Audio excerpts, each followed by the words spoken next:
गुरु शोहर सबको तहे दिल से प्रणाम है, प्रणाम स्वीकार कीजिएगा। दोस्तों, आज मैं सती अनसुईया का एक कथा आप लोग को समक्ष लेकर आई हूँ। आशा करती हूँ ये कथा आप लोग को अच्छा लगे। दोस्तों, माता सती अनसुईया जो थी बहुत ही सती थी, मतलब संसार में उनके जैसा सती कोई नहीं। तो सभी मतलब देवलोक में भी डंका पीट गया कि सती अनसुईया बहुत सती है, बहुत सती है।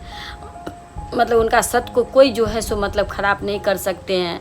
तो माता पार्वती को, महादेव को, पत्नी को, माता पार्वती को, मतलब तीनों देवी जो थी, पार्वती, सरस्वती, लक्ष्मी, तो इनको बहुत ये लगा कि हैं बाबा मुझसे भी सती इस संसार में है क्या। तो ऐसा करके उन लोगों को बहुत बुरा लगा। तो महादेव ने कहा कि हाँ देखो सती अनसुईया का जो है पूरा संसार में डंका पीट रहा है। पूरे देवलोक से लेके स्वर्गलोक से लेके मृत्युलोक तक उनका नाम चल रहा है। सती है इतनी बड़ी महान। तो माता बोली कि हैं इतनी बड़ी महान है तो आप ऐसा करिए, जा कर के जो है सो मतलब हमें बताइए। तो बोली कि ठीक है, बोले महादेव कि ठीक है हम लोग जा रहे हैं। तो ब्रह्मा, विष्णु, महेश्वर, शिव जो है सृष्टि में आए, रूप बदल करके, महात्मा का रूप बदल करके, और बोले कि हम बहुत दूर से आए हुए हैं, आकर के हम भटक गए हैं रास्ता और हमें अंधेरा हो गया है, तो हमें रात भर यहाँ रहना है। देवी आप ऐसा करो कि आप अपने वहाँ हमें रहने के लिए ठहराव दीजिए और थोड़ा रात का भोजन का जो है प्रबंध हम लोग के लिए कीजिए। तो सती अनसुईया माता बोली कि ठीक है, आप लोग को सबको, महात्मा को प्रणाम है, आप लोग इस कुटिया में बैठिए और आप लोग को भोजन का प्रबंध जो है सो हम करते हैं। सती अनसुईया जी अपने पति से बोली कि देखिए ऐसे ऐसे महात्मा 3 आए हैं और तीनों को भोजन करवाना है। भोजन करवा के जो है सो सुबह होते ही वो लोग चले जाएंगे।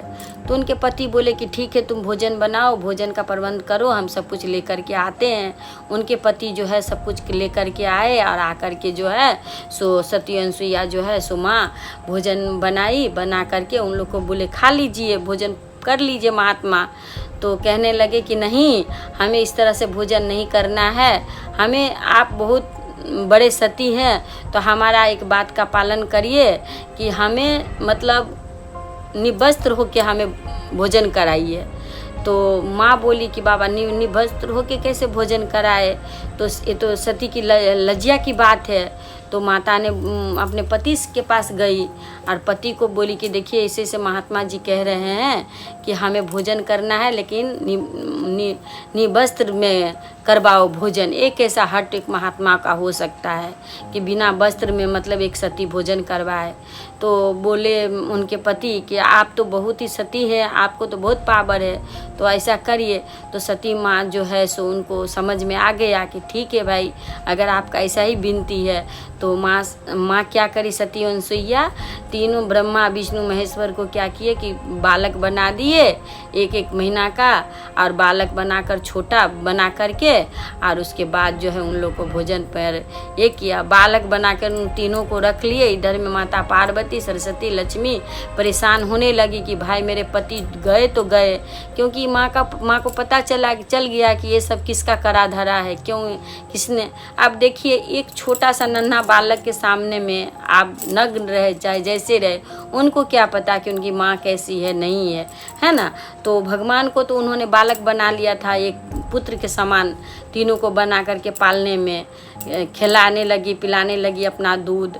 तो इस तरह से उनको अपना बालक बना के रख ली।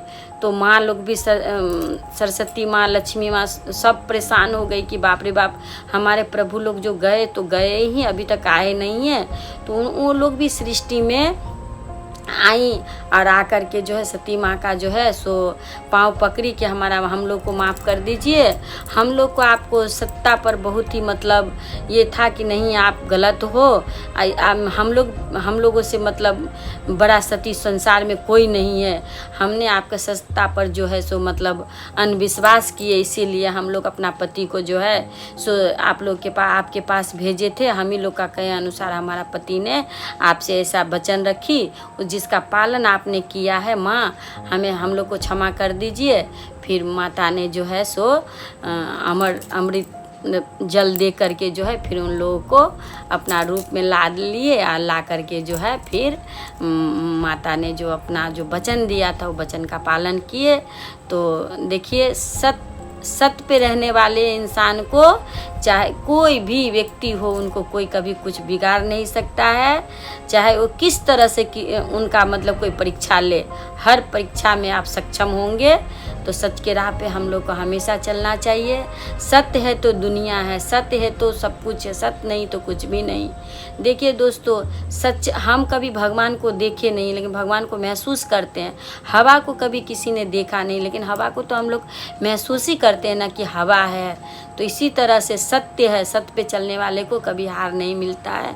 हम लोग को भी हमेशा सच के राह पे चलना चाहिए। और आज के तारीख में जब से हम लोग शिव गुरु के चर्चा में निकले हैं, शिव गुरु के राह पर चलते हैं, साहेब भैया का कहा अनुसार चल रहे हैं, तो हम लोग को भी देखिए अभी तक कोई किसी को इतना औकात नहीं कि हमारा बाल बाका कर सके।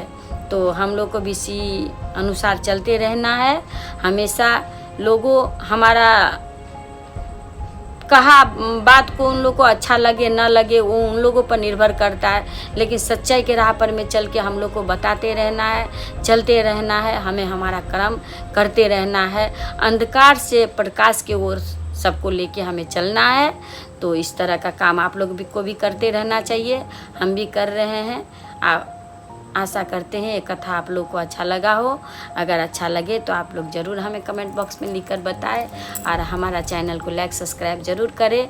और हमारी कथा अगर आप लोगों से और कुछ कथा सुनना हो या कोई भजन का आप लोग का ये हो तो लिखकर बताएं, हम कोशिश करते रहेंगे आप लोग को सुनाने के लिए। तो गुरु शोह सबको हम प्रणाम करते हैं, हमारा प्रणाम को स्वीकार कीजिए।